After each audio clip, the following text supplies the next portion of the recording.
Hello students, welcome to chemistry class. आज की class में हम डिस्कस करने जा रहे हैं physical properties of alkaline earth metals. सबसे पहले लेते हैं atomic size.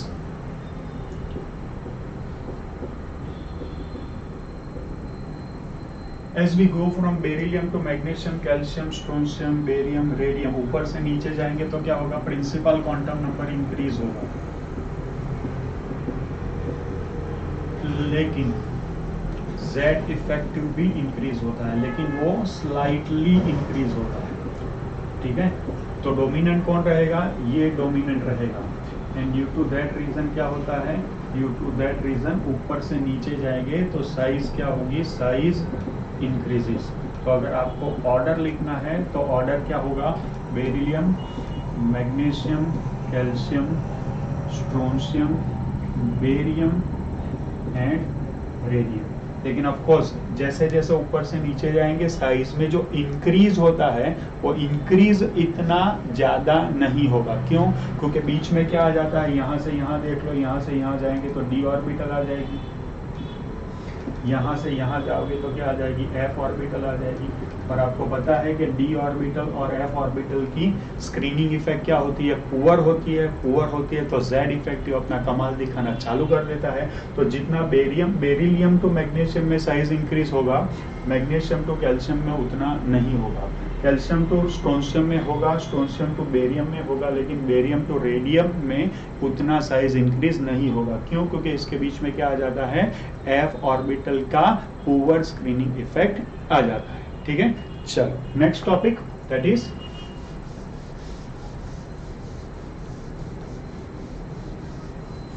Ionisation energy. Ionization energy क्या होती है स्टूडेंट्स? आयोनाइजेशन एनर्जी होती है energy required to release the electron, जिसे हम IE या तो IP के फॉर्म में भी जानते हैं। ठीक है, अब बेरिलियम है, मैग्नीशियम है, calcium, strontium, barium and radium. ऊपर से नीचे जाएंगे तो क्या होगा? साइज इंक्रीजेस, एनर्जी रिक्वायर्ड या तो आप कह सकते हैं attraction decreases. So energy required to release electron decreases, so ionization energy decreases। लेकिन एक एक्सेप्शन है, वो ध्यान रखना है। ऊपर से नीचे जाएंगे तो आयोनाइजेशन एनर्जी डिक्रीज होगी। सबसे कम किसकी होगी? बेरियम की होगी। लेकिन ध्यान रहे, जिस तरह हमें बताया था सीजियम से फ्रांसियम जाते हैं तो बीच में एफ ऑर्बिटल आ जाती है, सेम वे बेरियम टू रेडियम जाते हैं तो बीच में एफ ऑर्बिटल आ जाती है। उसकी स्क्रीनिंग इफेक्ट क्या होती है? पुअर होती है। इसकी वजह से रेडियम का as well as in case of first group francium का जेड इफेक्टिव पावरफुल हो जाता है।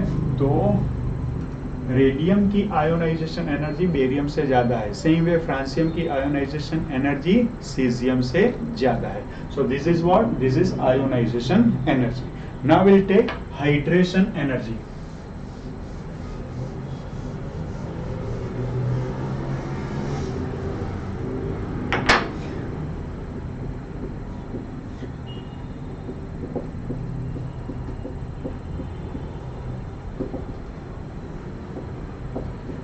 हाइड्रेशन एनर्जी को HE कहते हैं। ठीक है, नाउ हाइड्रेशन एनर्जी क्या है?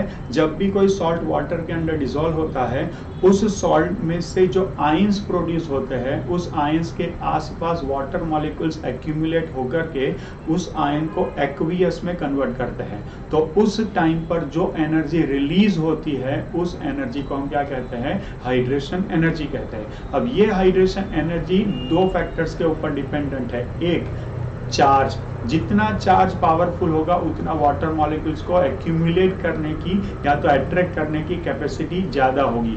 और दूसरा साइज, जितनी साइज छोटी होगी उतना उसका चार्ज जो है उसके वैलेंस ऑर्बिट के बाहर ज्यादा फैला हुआ होगा, तो ड्यू टू दैट रीजन उसको स्ट्रांगली अट्रैक्ट कर पाएगा। अब ये दोनों चीजें अगर ध्यान से देखें तो इन सबके पास +2 यूनिट चार्ज है, Be+2 Mg+2 से लेकर Ba+2 तक। तो इनका पॉजिटिव चार्ज 2 यूनिट है, तो उनकी वाटर को अट्रैक्ट करने की capacity of course alkali metals की कंपैरिजन में बहुत ज्यादा है। तो अल्कली मेटल्स के सॉल्ट जनरली हाइड्रेटेड वर्जन पे नहीं मिलते हैं, और वाटर में जब भी डिसॉल्व होते हैं तो रिलीज होने वाली हाइड्रेशन एनर्जी भी कम होती है।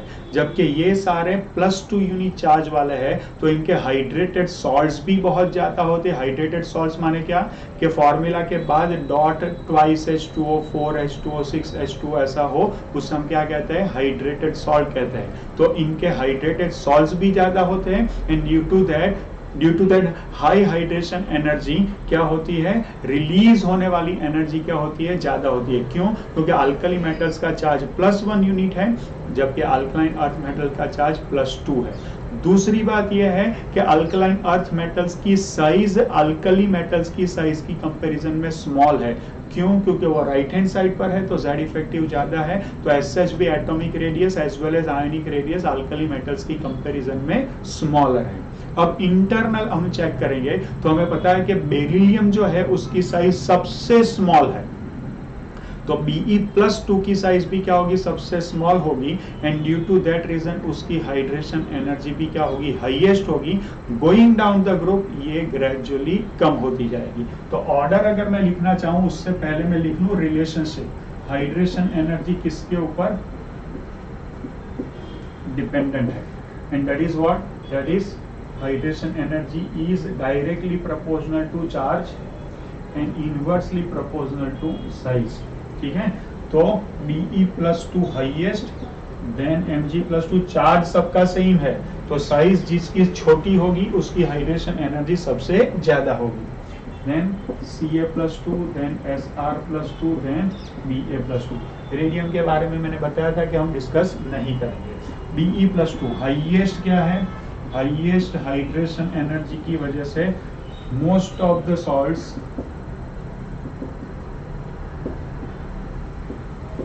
Are water soluble. उसके मोस्ट ऑफ द सॉल्ट्स क्या है स्टूडेंट्स, वाटर सॉल्यूबल है। ठीक है,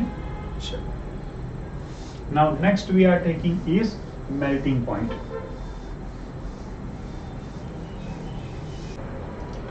चलिए स्टूडेंट्स मेल्टिंग पॉइंट डिस्कस करते हैं। मेल्टिंग पॉइंट में जैसे हम ऊपर से नीचे जाएंगे मेल्टिंग पॉइंट ग्रेजुअली डिक्रीज होता है, एंड बेरिलियम से लेकर के बेरियम तक का मेल्टिंग पॉइंट अगर आप देखेंगे तो ग्रेजुअली डिक्रीज होता है। लेकिन मैग्नीशियम जो है वो मैग्नीशियम का टिपिकल क्रिस्टल लेटाइट स्ट्रक्चर है, that is called HCP structure, जिसकी वजह से मैग्नीशियम के एक लेयर से दूसरे लेयर के बीच का जो मेटालिक बॉन्ड है वो बहुत वीक होने की वजह से उसका मेल्टिंग पॉइंट एबनॉर्मली लो है, एंड दैट इज बेरिलियम,